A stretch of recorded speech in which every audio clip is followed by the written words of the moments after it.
Baik Bapak dan Ibu, untuk sesi berikutnya akan segera kita mulai.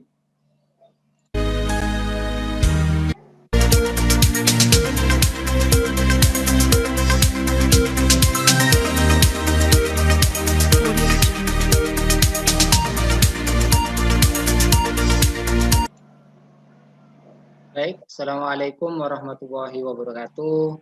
Selamat sore menjelang malam untuk wilayah Bali dan untuk wilayah Jawa. Selamat sore dan semoga tetap semangat untuk selalu menimba ilmu di dalam room ini. Baik Bapak dan Ibu yang saya sangat hormati, bahwasanya hari ini kita sudah kedatangan dari pemateri kita, yaitu Bapak Kasubdit, Bapak Ahmad Hidayatullah. Waktu dan tempat saya persilahkan Bapak.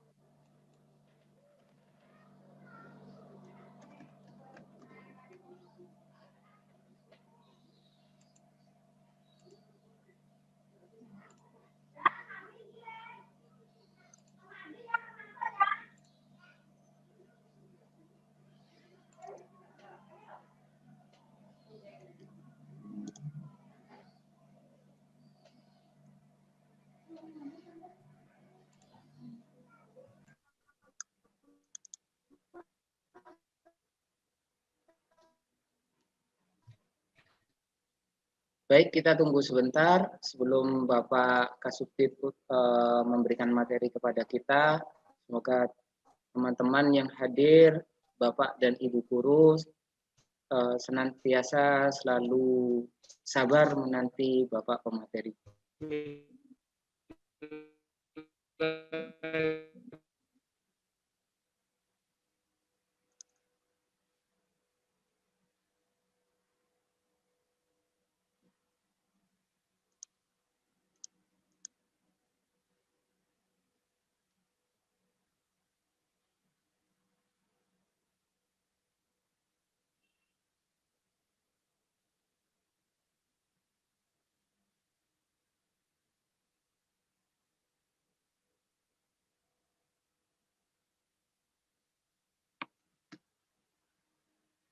Baik, Bapak dan Ibu, mohon maaf, kayaknya Bapak Kasubdit sedang ada terkendala dengan masalah sinyal.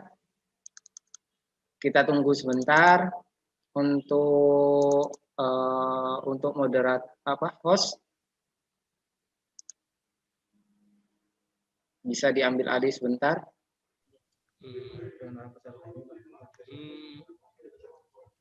Assalamualaikum warahmatullahi wabarakatuh. Waalaikumsalam warahmatullahi wabarakatuh. Selamat datang Bapak. Ya. Gimana? Sedang ditunggu oleh teman-teman Bapak sore ini. Ini tadi muncul tenggelam terus, bermasalah mungkin jaringannya ya. Iya Bapak. Bagus, sudah bagus. Sudah Bapak, sudah. Cuma suaranya mohon didekatkan sebentar Bapak. Saya tadi lupa. Halo, Assalamualaikum. Ya, sudah jelas Bapak. Dengar? Sudah Bapak. Oke. Ya, terus gimana? Moderator, Mas? Sampun dibuka Bapak. Langsung? Oke. Bapak. Assalamualaikum warahmatullahi wabarakatuh. Waalaikumsalam. Alhamdulillahirabbil alamin. Wassalatu wassalamu ala asyrofil anbiya'i wal mursalin. Sayyidina Muhammadin wa ala alihi wa sahbihi ajma'in, amma ba'd. Yang saya hormati Bapak Moderator, Bapak-bapak, Ibu-ibu, para peserta BIMTEK KMA 184-183 pada mata pelajaran Quran Hadis tingkat sanawiyah yang insya Allah dirahmati Allah. Alhamdulillah pada sore hari ini saya bisa bergabung dengan Bapak-bapak dan Ibu-ibu untuk ikut berkontribusi bagaimana mengondisikan persiapan Bapak-bapak, Ibu-ibu di dalam rangka bisa mengimplementasikan keputusan Menteri Agama nomor 184 dan keputusan Menteri Agama nomor 183 tahun 2019 dengan baik. Ibu Bapak yang saya hormati, pada kesempatan ini saya ingin menyampaikan bahwa pada dasarnya di Kementerian Agama sekarang ini kita ada yang kita sebut dengan revolusi pembelajaran.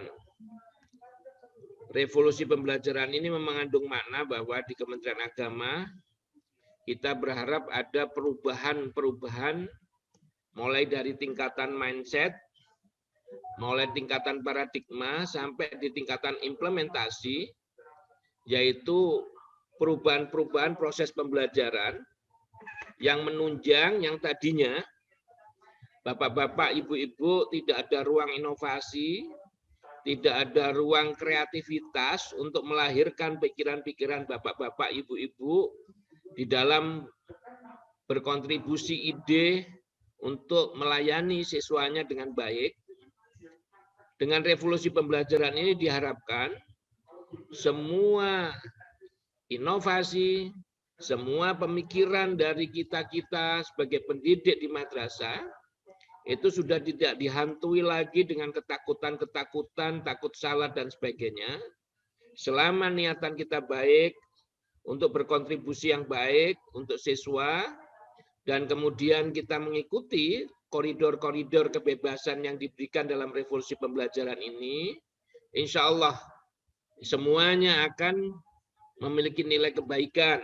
Karena itu kita sudah mengeluarkan keputusan Menteri Agama nomor 184 yang intinya memberikan ruang mekanisme pembelajaran kepada bapak-bapak dan ibu-ibu sebagai guru mata pelajaran Quran Hadis untuk terbuka, menelurkan pikiran-pikiran bagaimana pembelajaran Quran Hadis ini memberikan nilai lebih kepada anak-anak sehingga bisa menggali keunggulan-keunggulan yang ada.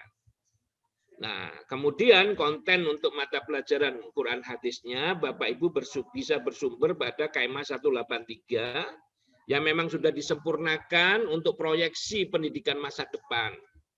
Sehingga pendidikan Quran Hadis tidak melulu hanya sekedar pure untuk memahami materi-materi Quran Hadis, tetapi juga bisa membuktikan bahwa pembelajaran Quran Hadis itu mempunyai manfaat tidak hanya untuk kajian Quran Hadisnya, tapi punya manfaat yang besar untuk berbagai aspek kehidupan terhadap pengembangan mata pelajaran yang lain dan sebagainya.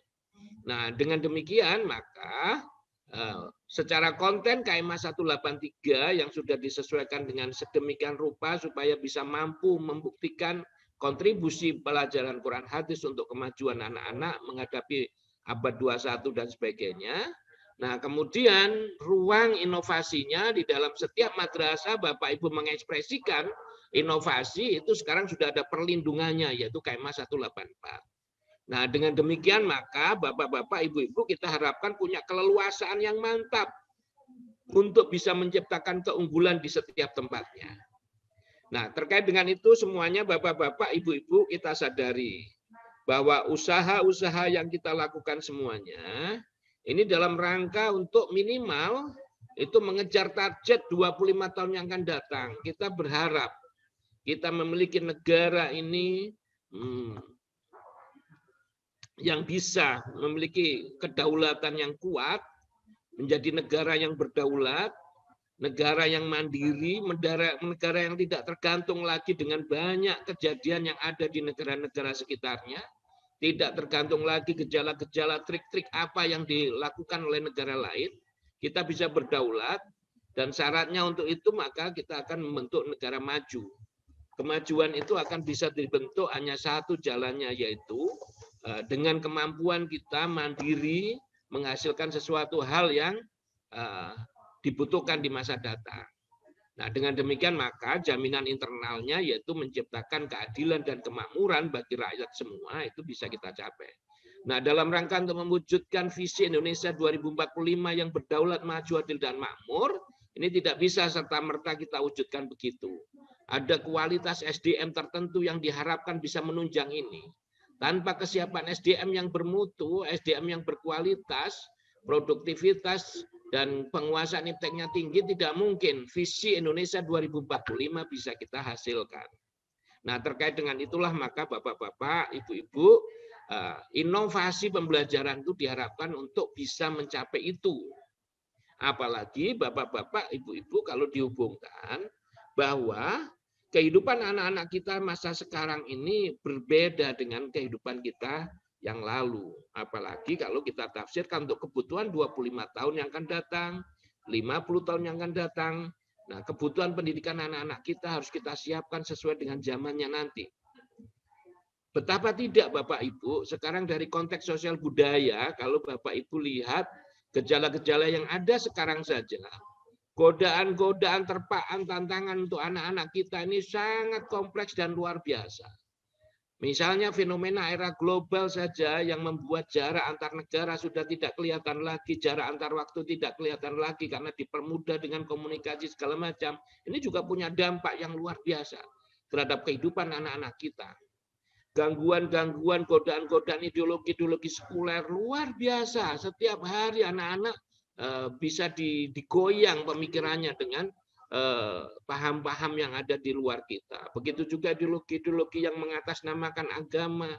Kemudian model-model kehidupan hedonisme, materialisme yang selama ini ada di berbagai belahan. Sekarang ini dengan mudah diakses informasinya oleh anak-anak, dan saat itu juga sekaligus menjadi tantangan, godaan bagi anak-anak untuk bisa tetap pegang pada imannya, tetap kokoh pada bangsanya, dan sebagainya. Ini tidak mudah bapak-bapak, ibu-ibu, bagi anak-anak kita menghadapi yang demikian. Tidak mungkin yang begini hanya dihadapi dengan pendidikan-pendidikan gaya lama. Oleh karena itu arah pendidikan Islam sekarang harus bisa kita arahkan, tidak hanya sekedar memahami sesuatu, tapi mampu mengimplementasikan nilai-nilai keagamaan yang dipelajari termasuk Quran hadis, dan begitu juga diinternalisasikan dalam dirinya yang kemudian melekat dan terwujud di dalam akhlak perbuatan keseharian. Kalau sudah demikian, maka godaan apapun yang ada di sekitar kita, kondisi apapun, kita akan bisa menghasilkan orang-orang yang tegar. Dan sebaliknya juga, seterusnya juga, kita berharap pendidikan agama Islam itu juga punya kontribusi untuk bisa menyelesaikan problem-problem sosial kita. Kita masih memiliki penduduk yang kemiskinannya tinggi, kejahatannya masih di mana-mana dan sebagainya. Kenakalan remaja, narkoba masih terjadi di mana-mana. Nah, ini kita berharap pembelajaran pendidikan Islam itu tidak hanya sekedar pure hanya mempelajari teori of theory, for teori, tapi teori pemahaman tentang pendidikan agama Islam itu juga punya kontribusi penyelesaian pada hal yang praktis. Begitu juga dalam rangka untuk menghadapi kehidupan abad 21. Diharapkan pendidikan yang kita selenggarakan bisa ke sana. Nah, dari faktor-faktor inilah Bapak-bapak, Ibu-ibu yang menyadarkan kita bahwa tidak mungkin pembelajaran madrasah tanpa guru-guru dikasih ruang inovasi, kreasi. Dan itulah Bapak-bapak, Ibu-ibu yang mendorong mengapa kita ingin melahirkan KMA 184. KMA 184 ini secara prinsip Bapak-bapak, Ibu-ibu memberikan ruang inovasi dan kreasi pembelajaran kepada semua pengelola satuan pendidikan. Yang tadinya Bapak Ibu kaku, takut salah, takut ini. Nah, sekarang silakan. Itu semuanya bisa dieksplor oleh Bapak Ibu. Dalam rangka untuk mewujudkan anak-anak yang sesuai dengan harapan Bapak-bapak, Ibu-ibu. Yang kedua, dalam revolusi pembelajaran ini kita ingin meminimalisir beban administrasi. Supaya konsentrasi, fokus Bapak-bapak, Ibu-ibu bisa ke sana. Nah, dengan demikian maka kita berharap apa yang menjadi kebutuhan bekal masa depan anak-anak itu bisa kita siapkan semua melalui pembelajaran yang kita bina di mata pelajaran yang kita ampu ini. Jadi jangan dikira pembelajaran Quran hadis itu tidak mampu menyiapkan masa depan, justru akan mampu menyiapkan masa depan. Kita akan menciptakan bagaimana pembelajaran Quran hadis itu mampu menyiapkan 5 pemikiran yang dibutuhkan di masa depan. 5 mind for the future. Bagaimana pembelajaran Quran hadis itu bisa menghasilkan karakter pemikiran yang disciplinary, yang mampu anak-anak itu kuat, teguh untuk memegang prinsip, memegang kesimpulan-kesimpulan keyakinan yang sudah dia temukan.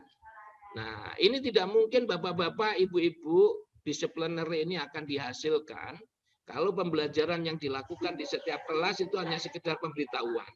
Pembelajaran yang dilakukan di kelas itu hanya sekedar transfer knowledge.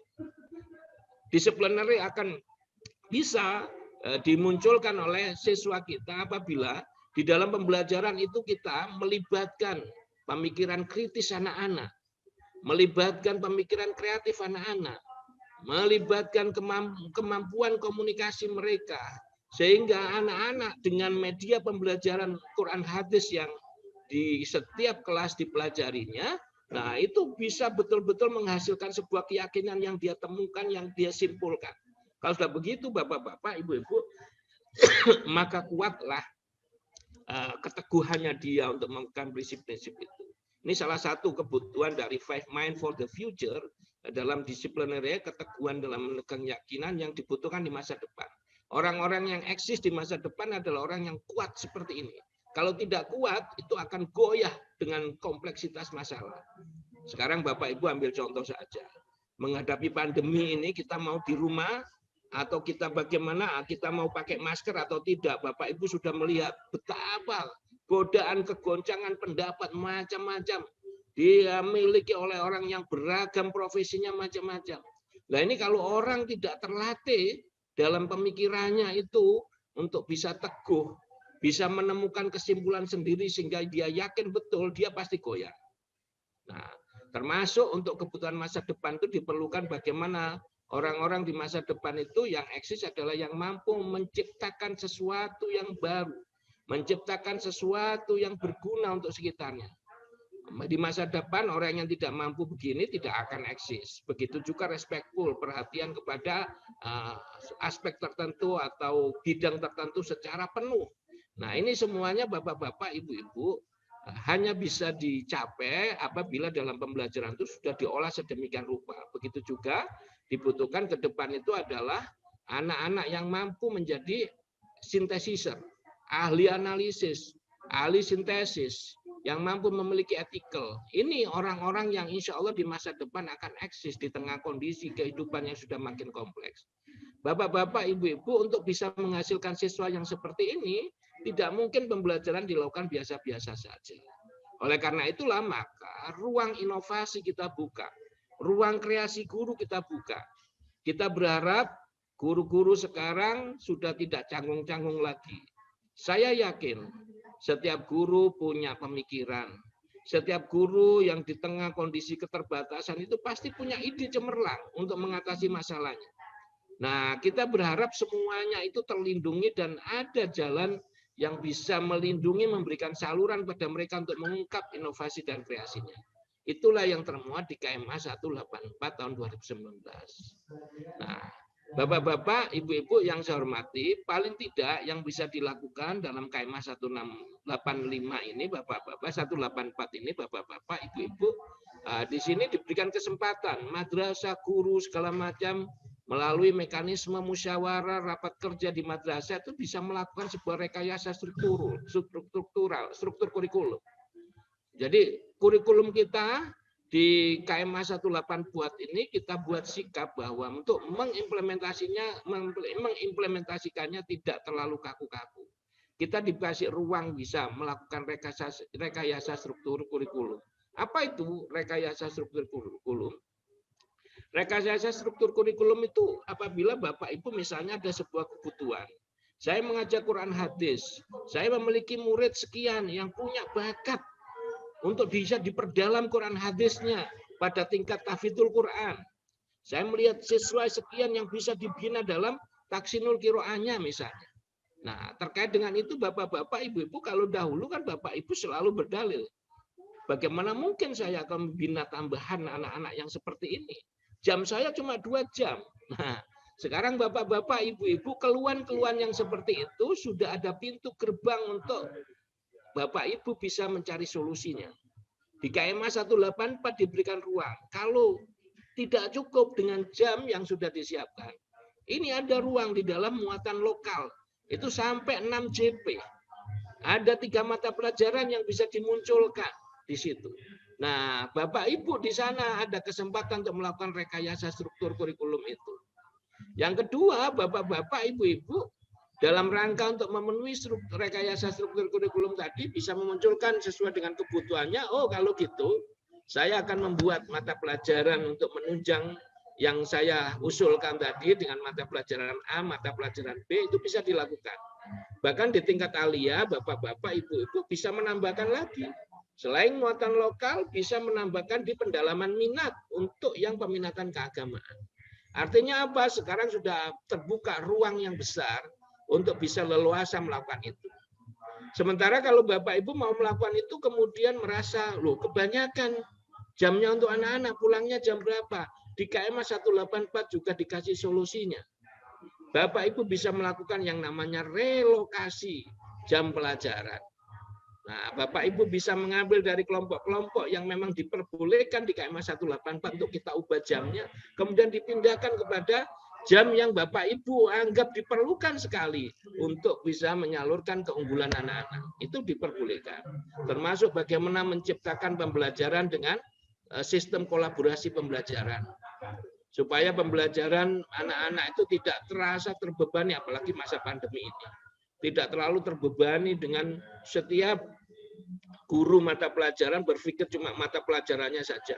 Sehingga anak bertumpuk-tumpuk setiap harus mendengarkan ceramah yang bertumpuk-tumpuk, harus mengerjakan kerjaan bertumpuk-tumpuk. Sementara akhirnya dia hanya mengerjakan semuanya, tapi tidak pernah ada yang dalam pekerjaannya. Nah, ini ada kesempatan Bapak-bapak, Ibu-ibu. Di KMA 184, bahwa Bapak-bapak, Ibu-ibu sekarang sudah fokus tidak hanya sekedar memberi tugas pada anak. Tidak hanya memberikan target anak biar melakukan tugas seperti yang Bapak Ibu berikan, tetapi kita berikan kesempatan kepada anak-anak agar juga karyanya itu betul-betul berbobot gitu. Nah, oleh karena itu mengapa tidak? Kemudian dari beberapa guru mata pelajaran itu berkolaborasi untuk merumuskan sebuah aktivitas belajar tertentu. Ya, dengan kontribusi jamnya masing-masing dijadikan satu, atau nanti dari kontribusi itu siapa yang menerangkan, siapa yang menindaklanjuti, sehingga anak-anak seakan-akan belajar cuma satu. Melakukan pekerjaan dengan waktu yang panjang karena kontribusi dari masing-masing jatah jam pelajaran dari setiap mata pelajaran yang berkontribusi tadi. Kemudian dia membuat sebuah proyek yang dia susun satu, tapi kontribusinya kemudian itu bisa dilihat dari berbagai aspek. Sehingga anak-anak memenuhi target-target yang ada di setiap mata pelajaran yang berkolaborasi tadi. Hal yang seperti ini sekarang di KMA 184 kita beri ruang yang cukup besar. Nah, kemudian di KMA 184 juga memberikan ruang bahwa bapak-bapak, ibu-ibu dalam pembelajaran fokuskan untuk mengembangkan berpikir tingkat tinggi dan kreatif. Bapak Ibu jangan seperti kemarin-kemarin dalam pembelajaran mengutamakan yang penting target materi sampai. Kedalaman penyerapannya, penguasaan kita hampir nggak peduli. Bapak Ibu biasanya selalu kalau diingatkan, kenapa seperti itu? Nanti kalau tidak saya sentuh semua mata pelajarannya, Pak, anak-anak saya nanti bisa ketinggalan. Nah, anak-anak nanti ujiannya bagaimana? Karena selama ini ujian itu masih diterjemahkan dengan ujian bersama. Nah, kita nanti ke depan Bapak-bapak, Ibu-ibu sudah kita sampaikan ke berbagai daerah. Sejak KMA 184 ini kita gulirkan, sejak ini Bapak Ibu kelihatan ya tayangan saya ya. Sejak KMA 184 ini kita gulirkan, sejak mata pelajaran proyeksi keunggulan itu kita berikan kesempatan dilahirkan madrasah. Bapak-bapak, ibu-ibu, ayo. Apabila dalam pembelajaran jangan cuma semangat memberikan begitu saja tanpa mengontrol sejauh mana penyerapan oleh anak-anak. Zaman sekarang yang dibutuhkan adalah kedalaman pemahaman. Oleh karena itu KMA 184 memberikan ruang. Bapak Ibu fokuslah setiap memberikan pembelajaran.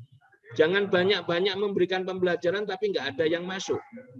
Lebih baik Bapak Ibu fokus untuk mengembangkan berpikir tingkat tinggi dan kreatif dalam setiap mata pelajaran. Lupa kalau begitu materi saya nggak bisa habis semua. Kemudian gimana ujiannya? Nah, inilah Bapak Ibu sudah kita tetapkan di KMA 184. Ujian untuk rapot, untuk kenaikan kelas, untuk kelulusan cukup masing-masing guru di setiap satuan pendidikan atau madrasah itu yang menyusun. Tidak perlu lagi ada ujian-ujian tingkat kabupaten bersama-sama, tingkat provinsi bersama-sama. Itu nanti membuat bapak-bapak, ibu-ibu tidak berani berinovasi yang tinggi.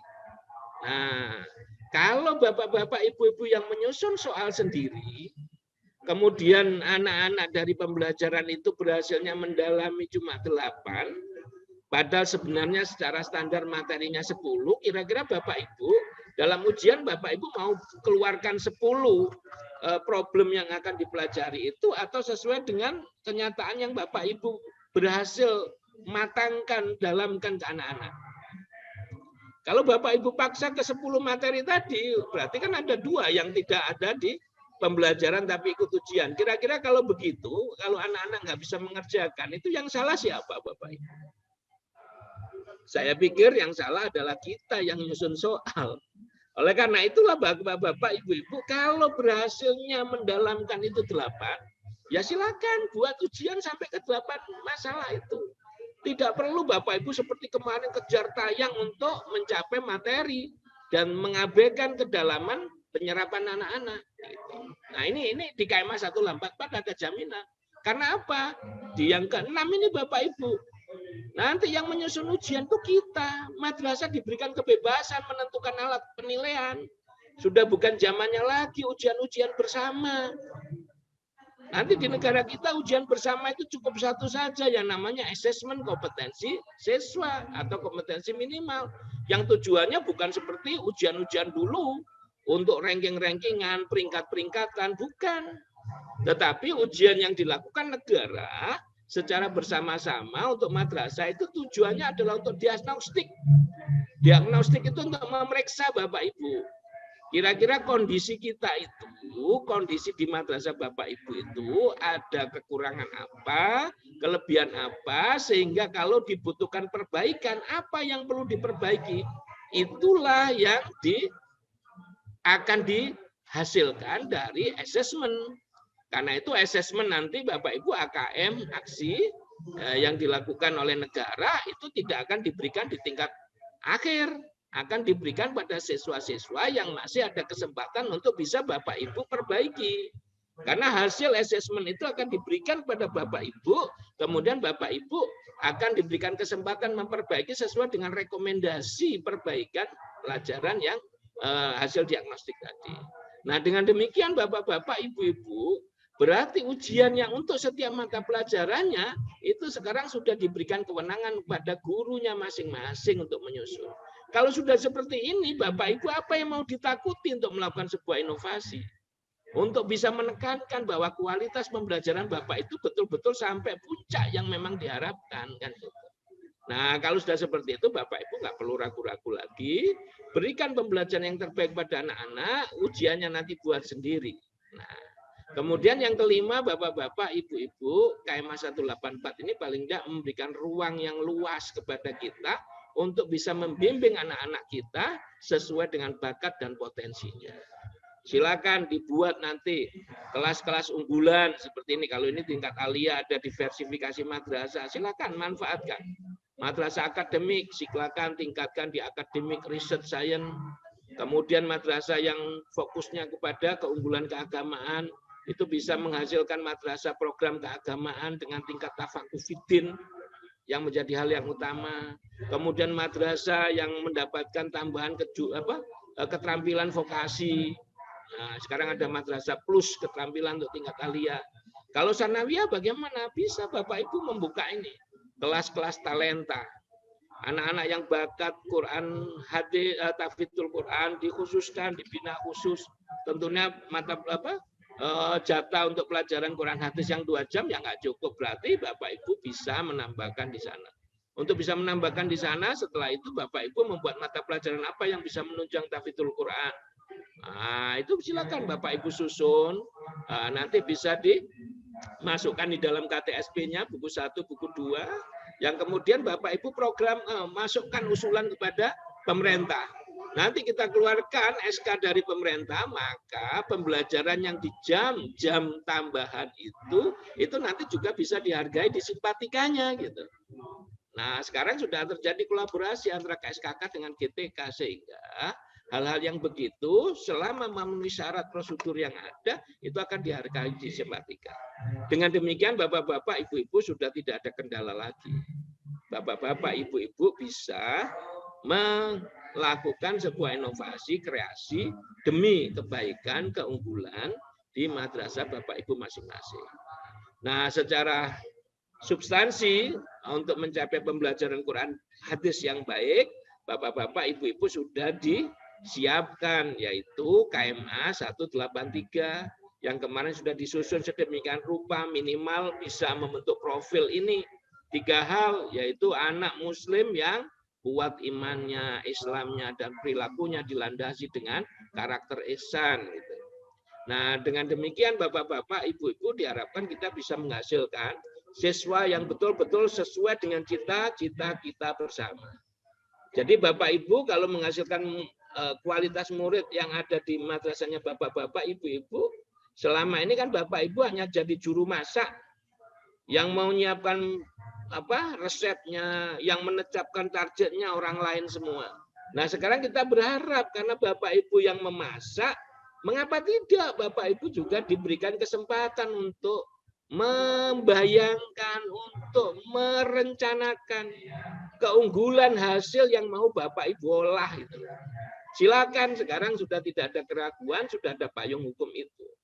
Mungkin demikian Pak moderator yang bisa saya sampaikan sebagai lecutan awal pemikiran untuk mendorong teman-teman di madrasah, khususnya guru-guru Quran hadis yang ada di wilayah Jawa dan Bali untuk bisa lebih berkiprah melahirkan anak-anak MTS yang betul-betul sesuai dengan harapan, yang punya nilai keunggulan. Dan keunggulan itu macam-macam, bisa hanya satu. Mungkin demikian Ibu Bapak yang bisa saya sampaikan, dan mari kita perdalam di dalam diskusi-diskusi yang bisa kita tempuh. Terima kasih.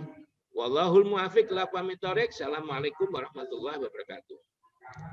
Assalamualaikum warahmatullahi wabarakatuh. Monggo Pak Mujahid selaku moderator. Terima kasih Pak Kasubdit yang telah menyampaikan beberapa hal sebagai kepada kita untuk berdiskusi lebih lanjut. Silakan Bapak Ibu menyampaikan pertanyaan, siapa dan dari mana. Bapak dan Ibu silakan. Ada pertanyaan?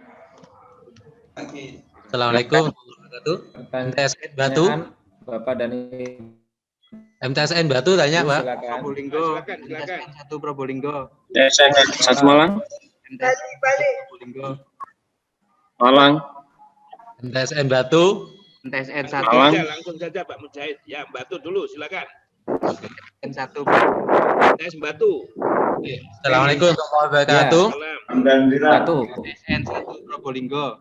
Ya, Batu dulu. Malang. Silakan. Batu bicara. Oh, tanya ini, Pak. Oke, Pak. Saya dari MTSN Batu, Pak Sugi.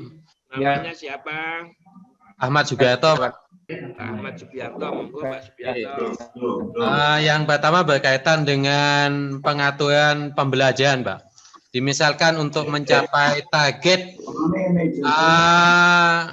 di awal-awal, misalnya kita mempunyai molok atau punya target tertentu, misal tahfidz gitu, Pak. Misalnya tahfidz di awal-awal kita selesaikan, kemudian mungkin 3 bulan terakhir baru masuk ke mapel-mapel yang lain yang dianggap yang selama ini mungkin kita pangkas gitu. Kemudian di 3 bulan terakhir kita baru melaksanakan pembelajaran. Tapi target utama tahfidz sudah tercapai di 3 bulan pertama atau kayak ilmiah mungkin.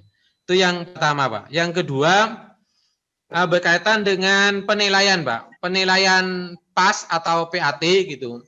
Kalau tadi disampaikan oleh Bapak, masing-masing guru punya kreasi dalam memberikan penilaian gitu. Apakah PAT-nya atau PAS-nya itu boleh tidak diseragamkan? Artinya masing-masing guru melaksanakan PAT atau PAS seperti penilaian harian seperti biasa. Mungkin itu, Pak.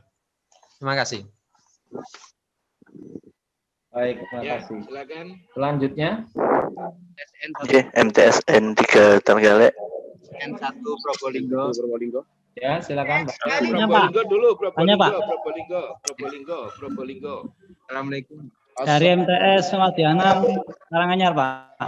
Probolinggo dulu, monggo. Silakan. Assalamualaikum. Ya, Pak. Namanya siapa? Nama saya Syafiul Ulum. Di Probolinggo. Kurang keras. Nama saya Syafiul Ulum dari MTSN 1 Probolinggo. Ya, halo. Ya, silakan. MTS Madiana Karanganyar, Pak. Ya, Probolinggo dulu. Probolinggo dulu, silakan Pak. bicara. Kok mute itu Probolinggo? Halo yang PSN Probolinggo. Halo. Ya, silakan. Terima kasih waktunya. Kami sangat tertarik sekali apa yang telah disampaikan oleh narasumber tentang strategi melahirkan keunggulan madrasah pada KMA 184 atau 183. Banyak sekali sudah masukan apa yang saya amati dari Bapak narasumber, tetapi perlu kami sharingkan kepada Bapak narasumber karena terkait keunggulan itu mudah diucapkan tapi sulit untuk kita terapkan. Tidak mudah membayangkan apa yang kita membalikkan kedua telapak tangan sebenarnya, Pak. Sangat sulit sekali karena apa? Karena untuk setiap daerah itu berbeda, apalagi di MTSN 1 Probolinggo. Yang pertama yang kami pertimbangkan terkait input siswa. Input siswa itu harus bibit dan bobotnya sudah unggul duluan, Pak. Baru kita mengenjeki pada proses. Setelah proses baru outputnya unggul apa tidak. Kita membacanya pada satu input, yang kedua proses, yang kedua output. Saya mengacu pada teori George Terry yang menjelaskan POATS, planning, organizing, actuating, dan controlling. Lah, di situ manajemen sumber daya manusia itu harus diterapkan semua. Baik dari bibit siswanya, kemudian proses siswanya, kontrol gurunya, dan bagaimana outputnya itu wallahu a'lam. Saya tidak bisa membaca outputnya seperti apa. Yang penting pada prosesnya itu maksimal, kan seperti itu, Pak. Tapi kalau kita berbicara administrasi, pada instrumen penilaian harus maksimal dengan aturan KMA. Terus kemudian KIKD-nya harus aturan KMA. Tapi kita punya kebijakan lokal, Pak. Ya, kebijakan itu ada kebijakan umum, yang kedua ada kebijakan lokal. Bagaimana menurut Bapak, ya?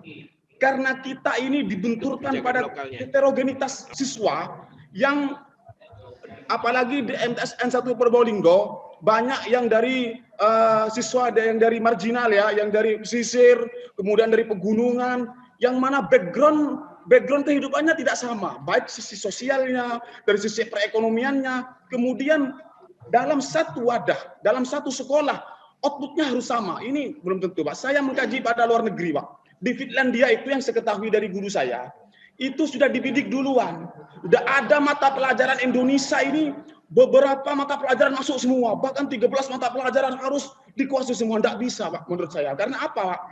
Menurut aliran nativisme dan behaviorisme, itu mengatakan bahwa watak dasar seorang siswa itu sudah ada di dalam bibit, di dalam masa pranatalnya. Kemudian aliran behaviorisme, lingkungan di rumahnya bagaimana? Dan seperti itu, Pak. Itu yang harus kita pertimbangkan. Yang mau ditanyakan? Masukan dari Bapak narasumber, jangan mengatakan mudah memberikan keunggulan siswa sebagai outputnya tanpa mempertimbangkan input dan prosesnya yang secara maksimal. Saya kepingin dari Bapak. Poinnya apa, Pak? Poinnya apa? Masukan dari Bapak terkait dari bagaimana proses yang sebenarnya itu yang sebenarnya di luar KMA. Saya tidak mencakap KMA itu sudah kitab suci sudah, Pak. Tidak bisa dirubah oleh guru. Kita sudah mengatur, tapi saya ingin membaca pertimbangan secara di luar KMA tentang keunggulan siswa itu bagaimana. Terima kasih. Terima kasih. Oke, terima kasih. Syaiful Ulum. Selanjutnya, ada lagi? Semangat sekali tuh. Ada lagi Pak Mujahid? halo Bapak Ibu, masih ada? Yang dari Karanganyar Pak. tadi, dari Karanganyar, Jawa Oh, Tengah. dari Karanganyar. Halo. Assalamualaikum. Waalaikumsalam. Karanganyar, Jawa Tengah. Assalamualaikum warahmatullahi wabarakatuh. Oh iya, Karanganyar, Pak. Silakan, Pak. Karanganyar Pak nggih. Oke. Ya. Assalamualaikum warahmatullahi wabarakatuh. Waalaikumsalam. Ini saya dari MTS Muhammadiyah 6 Karanganyar, Pak. Ya. Tertarik dengan pernyataan Bapak tentang rekayasa kurikulum tadi. Berkaitan dengan jumlah jam yang 6 jam diakui dalam rangka untuk mulok. Yang saya tanyakan Pak, sementara ini struktur kurikulum di MTS kan 46 jam. Kemudian yang diakui di Sampatika juga 46 jam. Kalau kita ingin memasukkan untuk mulok sebagai tambahan pembiasaan anak, itu caranya bagaimana Pak? Oke. Apakah di luar Simpatika atau diakui juga di Simpatika nanti Pak? Oke. Terima kasih. Ya. Terima kasih. Ya. 3 dulu ya. Ya, baik, sekarang. Ya. Oke. Cukup Pak Mujahid 3? Ya, Pak. Ya, Silakan, Pak. oke. Saya tertarik tadi menjawab pertama yang semangat dulu. Pak Sohibul Ulum dari Probolinggo. Ini semangatnya luar biasa. Nah, pertama gini Pak Sohibul Ulum. Yang kita maksud unggul itu apa? Ini yang harus kita terjemahkan sama-sama. Unggul itu apa? Justru saya lihat yang di kepalanya Pak Ulum ini adalah akibat dari tekanan-tekanan yang sebelumnya. Nah, karena itu saya tanya, Pak Ulum sudah membaca KMA 184? Jadi kalau selama ini Pak Ulum dan teman-teman yang ada di madrasah yang merasa selama ini selalu dicekoki dengan KMA dari atas, harus. Justru sebenarnya KMA 184 inilah yang mau memerdekakan bapak-bapak, ibu-ibu. Sekarang ini sudah jangan ada kata harus lagi. Karena apa? Keunggulan itu munculnya dari analisis konteks yang ada di tempatnya masing-masing. Karena itu tadi pertanyaan saya yang pertama, apa sih yang dimaksud unggul? Unggul itu bukan untuk jor-joran, menang-menangan Bapak Ibu, itu bukan unggul, itu prestise. Yang dimaksud unggul di sini, Bapak-bapak, Ibu-ibu sekarang diberikan kesempatan. Serendah-rendahnya siswa yang ada dalam binaan kita.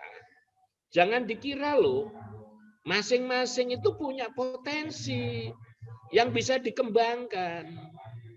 Yang dahulu anak-anaknya harus disamakan. Yang namanya unggul itu matematikanya harus 8. Loh, anak-anak yang tidak punya hobi matematika, tapi punya hobi yang lain, akhirnya dipaksa, perkosa. Untuk kuat pokoknya di matematika, akhirnya apa? Matematikanya nggak total, potensinya nggak terlayani. Bahasa Probolinggonya yaitu juga tanggung gitu kan. Nah, ini yang jangan sampai terjadi Bapak-bapak, Ibu-ibu. Karena itu yang namanya keunggulan itu bukan ditentukan dari pusat. Keunggulan itu justru diusulkan dari bawah berdasarkan analisis intek dan kontek. Intek Bapak Ibu tadi yang dikatakan Pak Saiful tadi, input siswa kita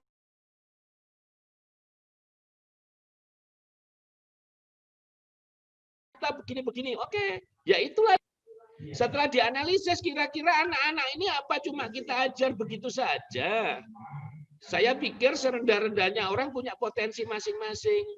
Nah, kalau Bapak-bapak Ibu ingin peduli kepada anak-anak itu, potensinya diberikan ruang untuk berkembang, silakan sekarang sudah dikasih KMA 184 untuk bisa menyalurkan hasrat pelayanan kita kepada siswa sesuai dengan kebutuhan siswa. Itu Pak Ulum maunya.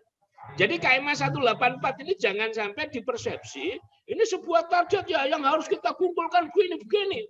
Pak Ahmad itu gimana tuh nggak tahu susahnya kita. Justru ini keputusan ini lahir dari sebuah pengalaman pengabdian di dalam pembelajaran yang selama ini kita hanya ditekan-tekan dari pusat. Muatan lokal saja yang menentukan itu adalah pemerintah. Muatan lokalnya harus ini, harus ini. Nah, coba sekarang kita sudah nggak mau seperti itu, Bapak Ibu.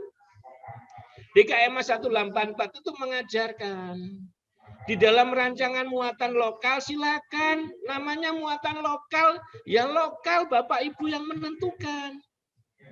Sehingga jangan sampai kita melaksanakan tugas itu hanya karena harus gitu loh. Itu nggak ikhlas kan Bapak Ibu. Jangankan melaksanakan tugas. Kita berumah tangga saja kalau harus itu kira-kira Bapak Ibu bisa menikmatinya enggak? Enggak bisa kan? Padahal kenikmatan itu baru kita capai kalau hasrat dari hati itu motivasinya tinggi. Oleh karena itu justru KMA 184 ini itu memberikan ruang kepada hal-hal yang tadi dikeluhkan oleh Pak Ulum. Kita tuh punya murid yang marginal yang kayak gini, silakan. Silakan analisis. Sehingga anak-anak ini dalam pembelajaran yang biasanya harus ditarget ini matematikanya harus kejar sana ini harus. Sekarang kita berikan pilihan pada bapak-bapak, ibu-ibu. Kalau ngajar jangan kejar-kejar target materi. Utamakan anak-anak itu paham. Satu anak dengan yang lain itu untuk memahami sesuatu itu beda-beda. Nah, supaya dalam itu tolong dilayani dengan baik masing-masing. Anak yang punya hobi misalnya menggambar, jangan dikira Bapak Ibu menggambar itu tidak bisa mengantarkan masa depannya baik di dunia akhirat. Oh, pekerjaan gambar itu duniawi, Pak. Di surga nanti nggak laku, jangan dikira. Kalau kita mampu memberikan layanan kepada anak, bisa jadi menggambarnya itu bisa berpotensi kepada akhiratnya misalnya. Ternyata dia dengan menggambar tuh mampu mengekspresikan hot-hot yang luar biasa. Oh, itu bisa masa depan untuk dunianya kira-kira bisa nggak Pak hidup? Loh, jangan dikira. Selama itu disikapi dengan respectful, semuanya bisa untuk masa depan. Nah, dengan pertimbangan-pertimbangan inilah Bapak-bapak, Ibu-ibu, sekarang Kementerian Agama itu akan berusaha memberikan keleluasaan kepada Bapak Ibu. Silakan anak-anak yang bermacam-macam, anak-anak yang kecerdasannya beragam itu jangan dipaksa hanya pada satu aliran, satu kecerdasan. Anak-anak yang kecerdasannya macam-macam itu tolong dilayani dengan baik semuanya. Lah, konsekuensi melayani baik masing-masing itu kalau kemudian perlu inovasi, maksudnya inovasi itu pembaharuan untuk melayani masing-masing. Yang tadinya pelajaran itu harus begini, kalau untuk yang melayani begini perlu Pak pelajarannya begini, yang ditonjolkan ini, yang dikurangi ini. Kalau yang ini harus begini. Lah, kalau kemarin kan Bapak Ibu nggak bisa menata ini kan. Nah, sekarang dengan KMA 184 itu kita berikan kemerdekaan Bapak Ibu bisa melakukan itu. Nah, kalau seperti itu Pak Ulum apalagi yang mau ngototkan. Jadi justru KMA 184 ini memberikan ruang kepada Pak Ulum untuk bisa memberikan peluang pikirannya Pak Ulum, inovasinya Pak Ulum untuk bisa merawat dengan baik. Bahkan di dalam suatu sistem madrasah, sebaiknya sampai menentukan input, proses, output, itu semua guru harus terlibat dari awal. Misalnya, madrasah kita ini punya visi A. Kalau visi A ini berarti minimal inputnya apa? Nah, itu harus dibahas Bapak Ibu. Jangan asal kalau kita itu ngelola madrasah ya sudah, pokoknya saya nanti ngajar, inputnya silakan masuk-masuk saja. Nah, itu harus dibicarakan pertama. Mengapa ada seleksi pada PPDB? Seleksinya apa? Itu kan tidak asal seleksi, dibikinkan soal Bapak Ibu. Tentunya seleksi soal yang disusun ya disesuaikan dengan tadi visi yang sudah kita sepakati. Karena tujuannya begini, maka input yang kita harapkan, ya maka seleksinya begini. Nah, seperti itu. Nanti kalau sudah begitu, maka prosesnya begini. Konsekuensi dari proses itu harus dibuatkan kelas ini, dibuat kelas ini, dibuatkan kelas ini. Nah, kalau kemarin-kemarin Bapak Ibu nggak punya keleluasan untuk ini. Nah, sekarang dengan KMA 184, justru Bapak Ibu dikasih ruang, silakan berekspresi masing-masing, nggak apa-apa. Nah, sekaligus menjawab pertanyaan yang dari Karanganyar tadi. Kalau saya sudah melahirkan seperti itu, Pak, kira-kira di Simpatika diakomodir enggak? Nah, karena dasar regulasinya itu keputusan Menteri Agama, Pak, Simpatika itu juga keputusan Menteri Agama. Maka akan diakomodir, hanya ada caranya memang. Keunggulan-keunggulan yang Bapak Ibu rancang, ada penekanan-penekanan atau penajaman mata pelajaran tertentu yang Bapak Ibu usulkan. Itu semuanya Bapak Ibu konsepkan dari pertama, saat rapat kerja di tingkat madrasah. Saat kita membahas visi misi, kemudian kita masukkan di dalam kurikulum tingkat satuan pendidikan, yang Bapak Ibu susun di dokumen 1, dokumen 2. Nah, setelah Bapak Ibu susun gitu, berarti kan sudah menjadi rencana madrasah kan? Setelah sah itu menjadi rencana madrasah, buatkan usulan Pak, supaya diakui oleh pemerintah. Nah, sementara ini dalam percobaan pertama, pengakuan yang akan diikuti oleh Simpatika adalah pengakuan yang SK-nya ditandatangani oleh Dirjen.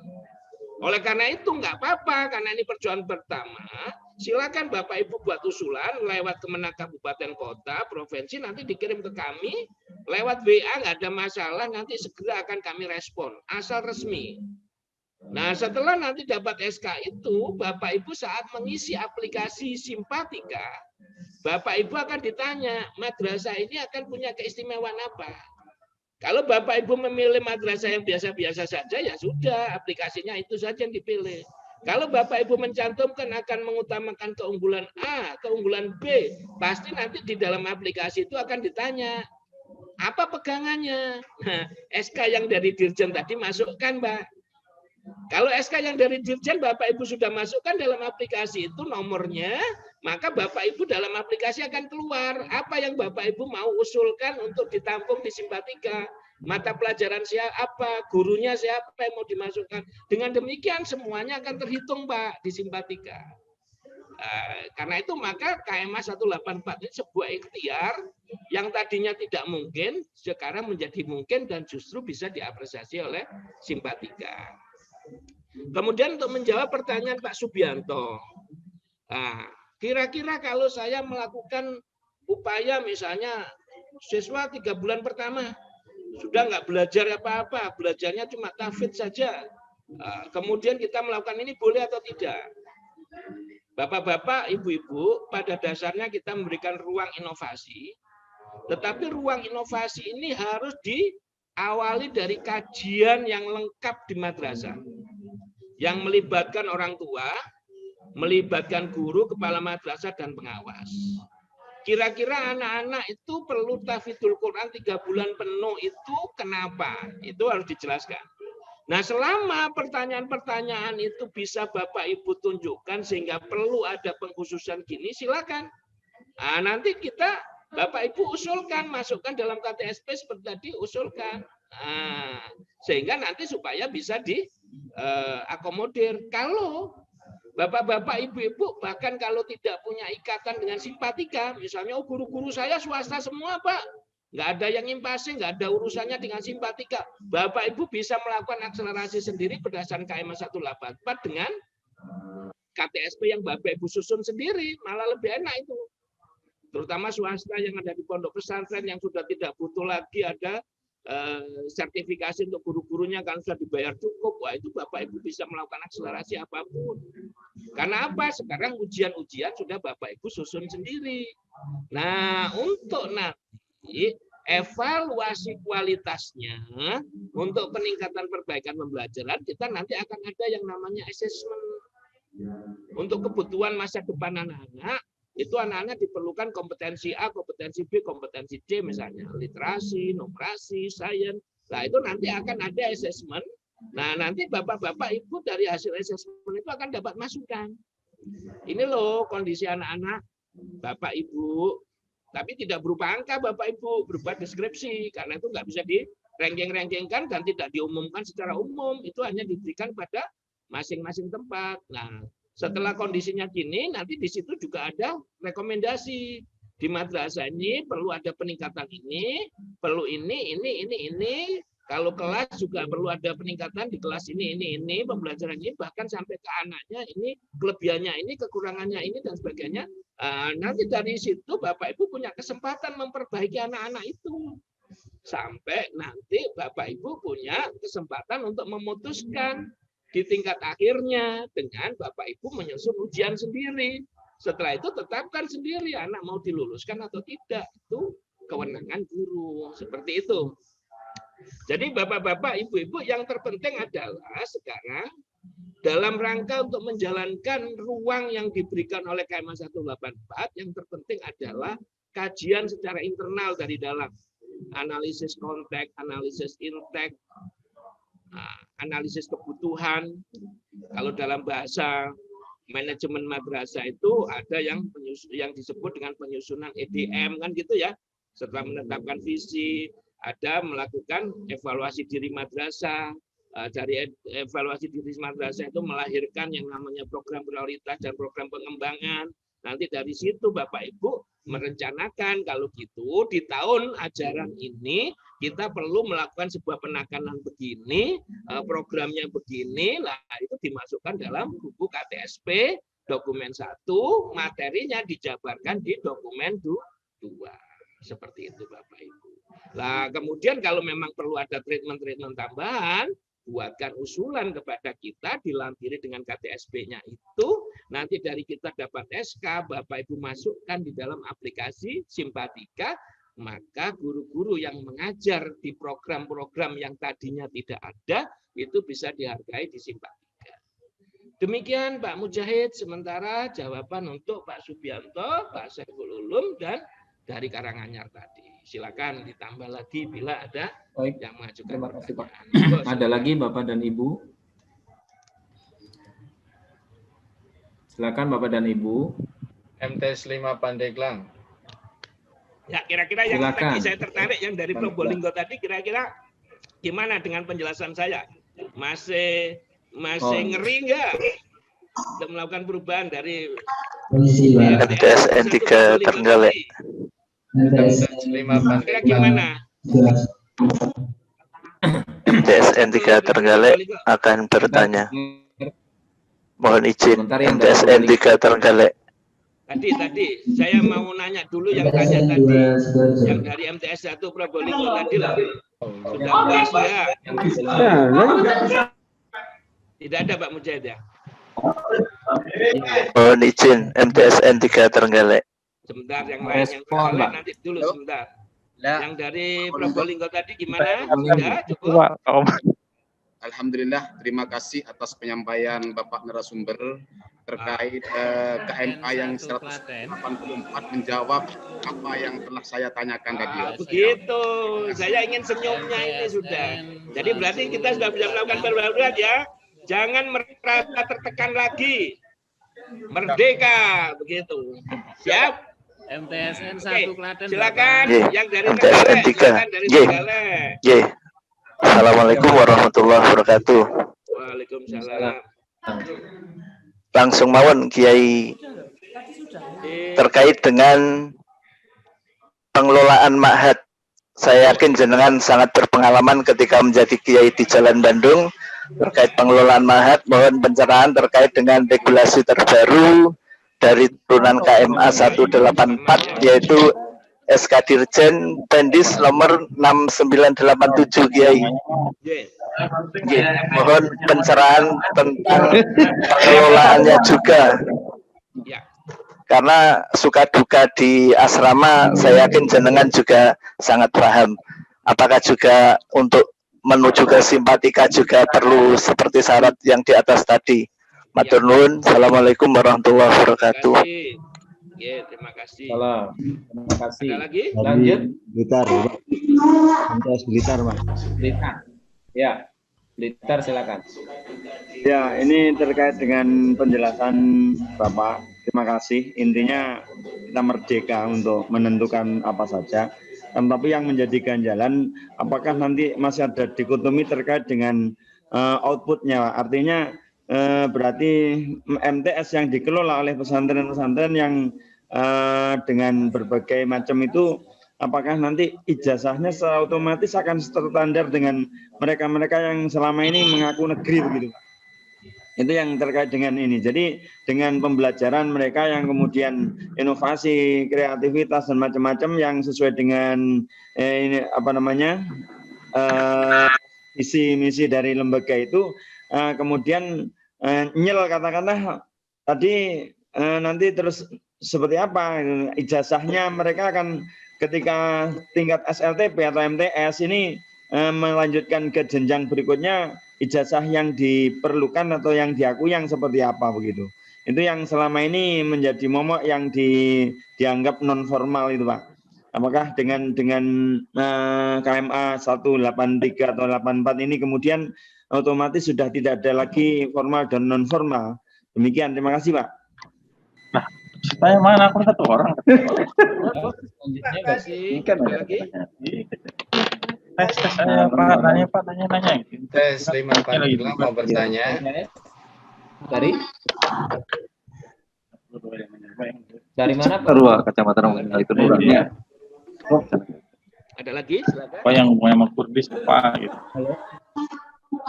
MTS Negeri 5 Pandeglang. Oh, silakan. Banten. Ya. Tadi, Pak. Yang Pandeglang, silakan. Ya, Pandeglang. Ya, silakan. Silakan Bapak Ibu. Banten. Ya. Banten silakan Pandeglang. Banten silakan Banten. Ya, baik, terima kasih. Assalamualaikum warahmatullahi wabarakatuh. Selamat sore Pak Kasubdit. Saya dari MTS Negeri 5 Pandeglang, Nur Kaman. Mengamati dari apa yang Bapak sampaikan sesungguhnya merupakan sesuatu yang sangat menarik gitu. Dan saya mungkin hanya menggarisbawahi yakni dalam hal mengenai budaya literasi. Nah, ini saya bersama teman-teman sudah mencoba untuk mengadakan budaya literasi seperti memperkuat bacaan dan seterusnya. Nah, mungkin kendalanya di Pandeglang itu, Pak, mungkin dari sisi bahan bacaan mungkin ya, walaupun mungkin sekarang didukung oleh internet dan seterusnya. Nah, yang saya tanyakan adalah apakah atau solusi apakah untuk memperkuat daya dukung dalam rangka memperkuat budaya literasi di tingkat siswa. Terima kasih, Pak. Terima kasih. Masih atau dijawab, Pak Ahmad? Cukup 3 ya. Ya. Silakan. Ya, terima kasih. Saya akan menjawab dulu yang pertanyaan pertama terkait dengan madrasah yang mungkin punya pengelolaan ma'had ya. Bapak-bapak, ibu-ibu, di KMA 184 ini ada peluang pengelolaan madrasah yang berbasis ma'had atau madrasah berasrama gitu ya. Bahasanya madrasah berasrama. Bapak-bapak, ibu-ibu, dalam pengelolaan madrasah yang berasrama itu memang akan ada treatment tertentu yang bisa yang sudah dikasih ruang di dalam KMA 184 ini. yang nanti bisa diakomodir oleh simpatika.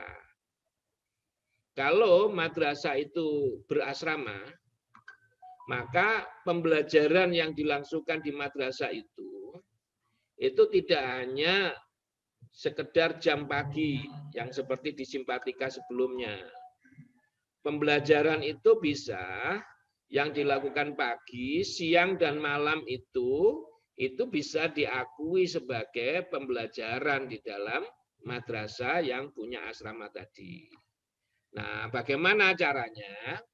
Caranya Bapak-bapak, Ibu-ibu, pertama madrasah yang punya asrama tadi harus mendapatkan pengakuan sebagai madrasah berasrama. Jadi jangan Bapak-bapak, Ibu-ibu sudah punya asrama, diem saja. Itu nanti catatan resminya madrasah Bapak Ibu masa madrasah reguler biasa. Nah, oleh karena itu perlu didaftarkan bahwa madrasah Bapak Ibu adalah madrasah berasrama. Begitu juga madrasah yang punya basis pesantren.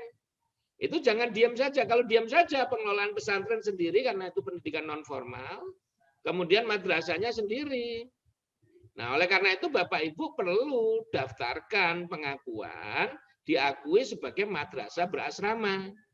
Walaupun nyatanya memang sudah ada asrama, tapi dokumen ini nanti diperlukan pada saat untuk simpatika Bapak Ibu.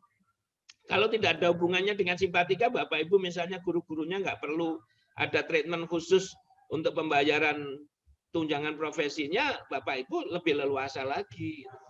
Tapi kalau ada hubungannya dengan itu, Bapak Ibu harus membuat usulan untuk diakui sebagai madrasah berasrama.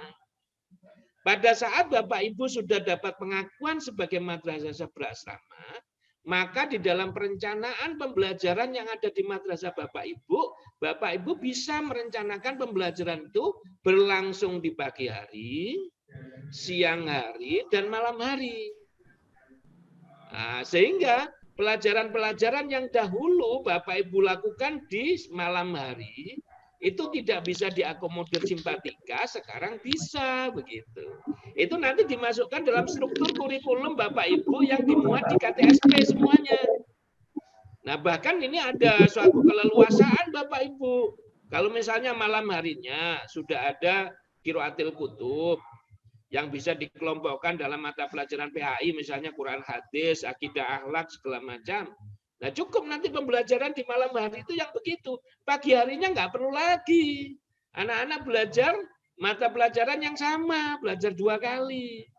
Sehingga Bapak Ibu punya persediaan waktu anak-anak untuk diberikan bekal tambahan yang lain. Atau bekal yang sama tapi sifatnya pendalaman. Yang silakan Bapak Ibu rancang masing-masing. Misalnya tetap Quran hadis ada di pagi hari, tapi itu pendalaman dari yang malam, jadi ada hubungannya. Jadi jangan sampai yang selama ini terjadi, kita itu kan asal di sana ada belajar Quran hadis, ada di sini, tapi nggak ada hubungan. Nah, ini harus dikonekkan gitu.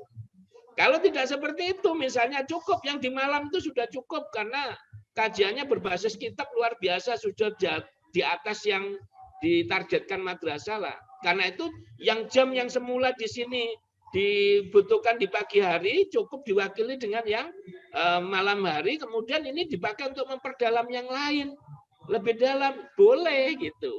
Nah, itu semuanya dimasukkan dalam struktur kurikulum yang Bapak Ibu muat di dalam KTSP pelajarannya. Nah, kalau sudah seperti itu, nanti Bapak-bapak, Ibu-ibu kalau sudah dapat pengakuan SK madrasah berasrama, Bapak Ibu sudah bisa memasukkan di simpatika sebagai madrasah berasrama. Kalau sudah Bapak Ibu masukkan sebagai madrasah berasrama dalam simpatika, Bapak Ibu bisa menjabarkan jadwalnya sedemikian rupa di simpatika dan itu diakui semua Bapak Ibu. Nah, itu kalau ada kaitannya dengan simpatika ya. Jadi untuk madrasah yang berasrama silakan daftarkan untuk memperoleh SK tentang madrasah berasrama. Kemudian kelebihan madrasah berasrama ini luar biasa Bapak Ibu.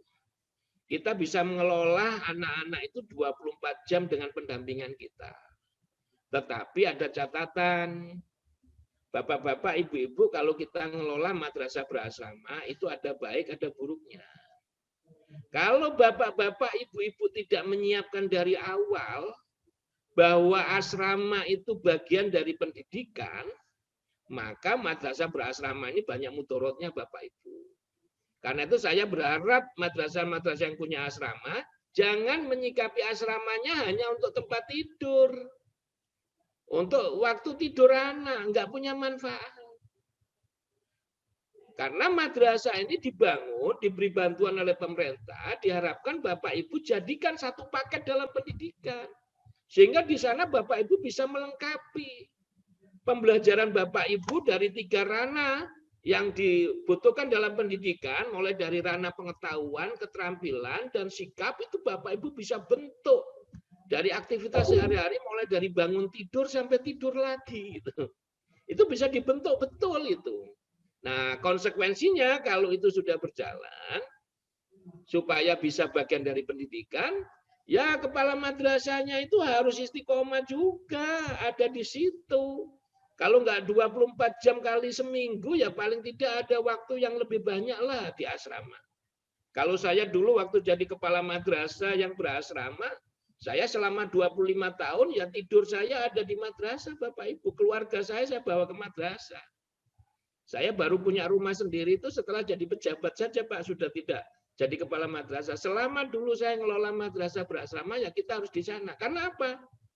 Kalau kita lihat dari sejarah-sejarah keberhasilan pesantren, pesantren yang berhasil itu kuncinya satu.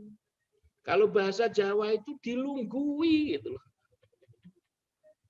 Kalau bahasa Sundanya apa itu? Dia diduduki. Jadi kepalanya itu ada di sana sehingga kita itu bisa menggantikan fungsi orang tua itu full gitu loh. Jangan sampai kita membuka asrama, gurunya nggak ada yang nginep di asrama. Kepala madrasahnya tidak, kemudian hanya diwakilkan kepada siswa-siswa untuk menjaga, itu cari perkara Bapak Ibu. Karena anak-anak itu waktu di rumahnya, itu pemantauannya luar biasa dari orang tuanya. Bayangkan, 2 orang tua memantau anaknya, 2 memantau 1. Setelah di asrama, kita semuanya ikut terlibat saja tidak bisa, 1:1 saja nggak bisa. Paling enggak 1:5, 1:7. Kalau saya dulu 1:11 gitu. Tetapi kalau kita istiqomah di sana, insya Allah anak-anak itu ada ikatan batin dengan kita kuat dan kita bisa membangun segala macamnya.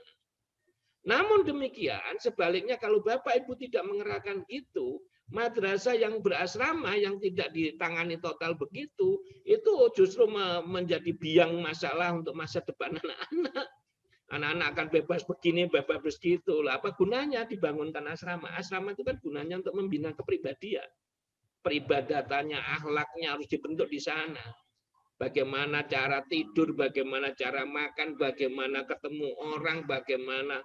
Oh, itu kan semuanya akan ketahuan kalau kita di asrama.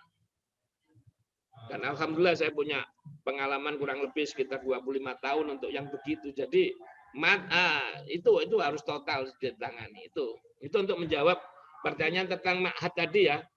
Sampai bagaimana membentuk kebiasaan anak-anak. Ya, otomatis kalau sudah begini Bapak Ibu, pendidikan itu bisa berhasil, kita harus mencontoh Rasulullah. Uswatun hasanah kita. Rasulullah itu dikatakan sebagai pendidik sejati itu kan bukan karena Rasulullah ahli pendidikan, tidak Bapak Ibu. Bapak Ibu, Rasulullah itu dikatakan pendidik sejati itu karena apa? Karena pribadi Rasulullah mampu menjadi uswatun hasanah. Nah, kalau kita ingin mewarisi Rasulullah sebagai pendidik sejati, kita harus mampu berusaha untuk menjadi uswatun hasanah Bapak Ibu. Mulai dari bangun tidur ke musholanya, ibadahnya, tutur katanya hari-hari. Karena anak-anak itu akan lihat kita semua. Dan itulah yang mendorong sebenarnya keberhasilan pendidikan kita kepada anak-anak. Itu satu, termasuk tadi budaya membacanya segala macam. Anak-anak itu seperti anak kita. Sehingga kalau kita membentuk asrama ya harus sudah siap seperti itu. Gitu. Kemudian yang kedua, pertanyaan dari Blitar, dengan variasi itu bagaimana? Tetap Bapak Ibu, madrasah yang kita kelola ini adalah madrasah formal. Ijazahnya tetap ijazah yang dikeluarkan oleh negara. Nah, pengembangan tadi kan sudah ada payung-payungnya Pak ya, kelompok-kelompoknya ya, misalnya di muatan lokal ada sekian jam, ada sekian mata pelajaran, tetapi nanti di ijazah namanya satu, muatan lokal, kan gitu Bapak Ibu. Yang kita perlukan sekarang apa? Dokumennya atau isinya? Nah, kita tadi memberikan jalan, dokumennya tidak kalah dengan yang sebelumnya, tapi sasaran kita melakukan KMA 184 ini bukan untuk formalitas memang semangatnya. Tetapi semangatnya itu membekali anak yang cukup untuk kehidupan masa depan tadi loh. Nah, sehingga secara formal bisa terpenuhi, secara hakikat bisa kita antarkan. Jadi ijazahnya tetap Pak, ijazah yang disiapkan oleh pemerintah, ijazah aliyah, ijazah sanawiyah, ijazah ibtidaiyah. Kemudian dari Pandeglang bagaimana untuk menciptakan literasi? Nah, Bapak-bapak, Ibu-ibu, literasi ini bukan hanya sekedar menyiapkan bahan bacaan. Literasi ini tidak hanya sekedar mendorong anak-anak untuk rajin membaca. Tapi literasi di sini itu maksudnya kompleksitasnya adalah bagaimana membangun budaya membaca dan menelaah bacaan. Jadi anak-anak itu ditumbuhkan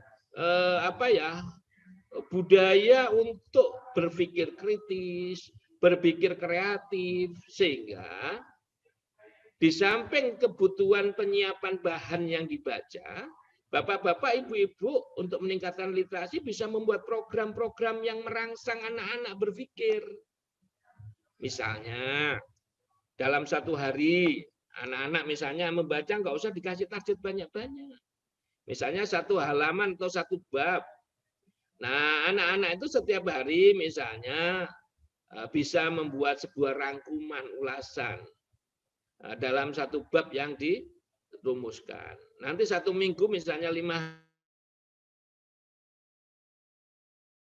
hari atau 6 hari sudah punya, atau Sabtunya atau apalah, itu bisa kan, seperti kalau di pondok itu dibuat muhadhoroh, ini kan bisa dibuat muhadhoroh dalam kaitan dengan literasi kan. Anak-anak mempresentasikan apa yang dimiliki, apa yang dirangkumkan. Nah, itu bisa digilir. Misalnya perwakilan kelas bergiliran, wah luar biasa Bapak Ibu dampaknya itu. Nanti selain yang muhadhoroh begitu, bisa dilahirkan dalam bentuk khiwar. Khiwar itu diskusi. Entah 2 minggu sekali diskusi kecil dalam satu kelas, nanti diskusi besar dalam sebuah kelompok perwakilan dari kelas-kelas yang diskusi kecil tadi yang hebat di kelompoknya di atas. Nah, setiap 1 bulan dilakukan kompetisi yang begitu, wah ini mematangkan Bapak-bapak, Ibu-ibu. Saya pikir ini peluang besar. Nah, terkait dengan rujukannya Bapak Ibu, jangan batasi apa yang dibaca oleh anak-anak. Dari sumber manapun, internet segala macam silakan. Yang terpenting Bapak-bapak, Ibu-ibu sudah pesan bahwa bahan bacaan yang kita baca ini adalah bahan bacaan yang membawa kebaikan untuk kita semua, kan gitu ya. Sehingga bacaan-bacaan yang kira-kira dari sisi ini sudah nggak memenuhi syarat, ya jangan. Dan anak-anak diberikan kemampuan untuk seleksi itu Bapak Ibu. Kalau yang menyeleksi kita akan kewalahan. Tapi kalau anak-anak sudah kita bekali akidah yang kuat, akidah akhlaknya kuat, insya Allah Bapak Ibu, saya melihat anak-anak yang sudah seperti itu, walaupun dia bergaul dengan internet di mana-mana dan terus-menerus, dia alhamdulillah. Saya mencoba ya memantau anak begitu itu. Alhamdulillah saya cek berkali-kali, alhamdulillah dia itu kalau sudah bangunannya kuat Bapak Ibu, mulai dari awal itu insya Allah anak-anak sudah tidak akan menyimpang kemana-mana kan gitu ya. Nah itu jadi sumber bacaan bisa kita galang gitu. Bapak Ibu juga bisa membentuk komunitas literasi dari beberapa madrasah. Misalnya berkolaborasi untuk saling tukar antar madrasah buku-buku baru kira-kira berapa kan gitu Bapak Ibu ya, sehingga Bapak Ibu walaupun belinya 1 bulan cuma 10 buku, tapi anak-anak kalau setiap minggu setiap madrasah bertukar 10 buku atau 20 buku, itu sudah 1 bulan sudah berapa, 80 buku baru kan gitu Bapak Ibu ya. Nah itu bisa Bapak Ibu tradisikan antar madrasah itu kalau kerjasamanya 2 madrasah saja. Kalau berkolaborasinya beberapa madrasah, saya pikir kuat. Sehingga sekarang untuk menyemarakkan literasi segala macam, jangan terlalu berharap dari dana-dana yang sifatnya bantuan baik dari pemerintah segala macam, Pak. Karena itu sudah terbatas sekarang. Terbatas. Kita mungkin harus, karena itu di KMA 184 kita dirangsang untuk berinovasi kan mencari jalan lain, Pak ya. Kita tafsirnya belajar tafsir jalan lain, ikhtiarnya juga pandai untuk mencari jalan lain, solusi kan gitu Pak ya. Nah, kita buat kerjasama. Sekarang itu kan untuk solusi kehidupan tuh nggak bisa kan Pak, orang itu jadi superhero. Yang ada itu adalah tim kan gitu ya, keunggulan tim. Oleh karena itu di dalam pembelajaran kita mengapa diminta untuk bisa punya kompetensi kolaborasi. Nah karena itu dalam mewujudkan yang begitu juga perlu kolaborasi Pak, antar madrasah segala macam. Insya Allah kekuatan yang begitu ringan, biayanya juga ringan, tapi hasilnya juga tidak kalah Pak. Dulu waktu saya pernah berdinas di Banten itu Pak, saya pernah hampir setiap Kamis itu kita kumpul pindah-pindah. Itu untuk bertukar, untuk mematangkan literasi kita. Sampai terakhir saya pernah ke Pandeglang, ke Bu Yusro atau apa ya, MI di dalam kota sana, yang tantenya Saiful Jamil itu loh Pak. Saya pernah ke sana daerah itu. Untuk sekedar bertukar pikiran, untuk mematangkan wacana kita, literasi kita, memperluas wawasan kita. Saya pikir seperti itu Pak yang bisa kita lakukan. Banyak cara menuju Mekah Pak. Menuju Mekah itu tidak harus menunggu 20 tahun Pak. Ada yang 1 tahun ada. Kalau punya uang banyak WNA plus. Kalau nggak punya uang banyak kira-kira bisa nggak nunggu 1 tahun? Bisa. Ikut ujian Pak jadi petugas. Kalau ujian harus pegawai negeri, oh bisa ikut ujian yang dari daerah, ada petugas daerah itu. Kalau nggak mampu itu gimana Pak? Ngumpulkan 50 orang diajak bersama-sama untuk mempersiapkan haji KBIH, kita bisa mewakili Pak. Artinya banyak cara, asal otak kita sudah kita biasakan cerah, semua tidak kita anggap berat, kita terbiasa untuk ringan menghadapi sesuatu, kemudian kita berusaha dengan ringan juga untuk mencari jalan-jalan keluar. Insya Allah kita nggak beku Pak. Gitu.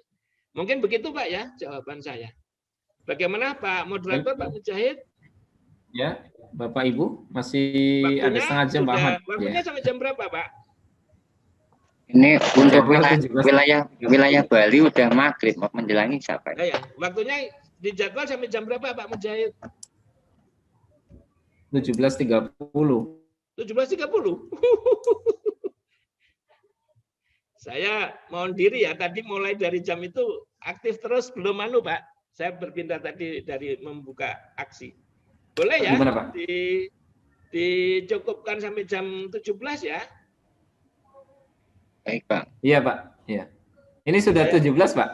Nah sekarang sudah 17 ya, oke. Iya. Cukup kan Bapak-Bapak, Ibu-Ibu sudah, ya? Pak. Kita berdalam di tempat yang lain. Closing statement cukup, saya, ya, Bapak-Bapak, Ibu-Ibu, manfaatkan KMA 184, 183, dengan Bapak-Bapak, Ibu-Ibu mencoba melakukan sebuah temuan-temuan inovasi yang bisa bermanfaat untuk siswanya. Silakan Bapak Ibu ikhtiar, maksimalkan ikhtiar.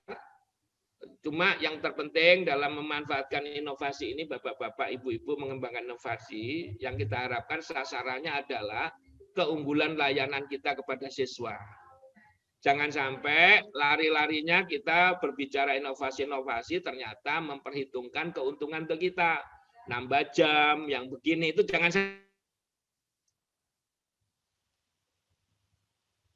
sampai Bapak Ibu. Insya Allah nggak Pak, insya Allah nanti dari situ secara duniawi saja insya Allah sudah ada KMA 184 tadi, insya Allah dunianya juga akan terpenuhi karena bisa terdaftar di Simpatika. Nah akhiratnya kalau niatnya Bapak Ibu benar, insya Allah itu jariahan gitu. Akhirnya kita dapat dunia akhirat insya Allah. Tetapi kalau kita hanya menggunakan dalil inovasi itu untuk menyalurkan kepentingan kita, itu nanti Bapak-Bapak, Ibu-Ibu hanya dapat yang Bapak Ibu inginkan saja, tapi tidak dapat barokahnya. Nah, saya berharap kita semuanya moga-moga menjadi guru yang barokah, guru yang mampu memberikan jariah, sehingga pada saat kita nanti menghadap Allah, moga-moga Ibadah kita tidak hanya sholat, ibadah kita tidak hanya puasa, ibadah kita tidak hanya haji. Pandang itu pekerjaan dunia, tapi ternyata membuahkan amal ibadah yang luar biasa, yang bisa membantu melengkapi ibadah-ibadah ritual kita untuk menghadap Allah secara mulia dan diterima dengan kemuliaan oleh Allah. Demikian yang bisa saya sampaikan. Terima kasih. Mohon maaf. Wallahul muwaffiq ila aqwamit thoriq. Assalamualaikum warahmatullahi wabarakatuh.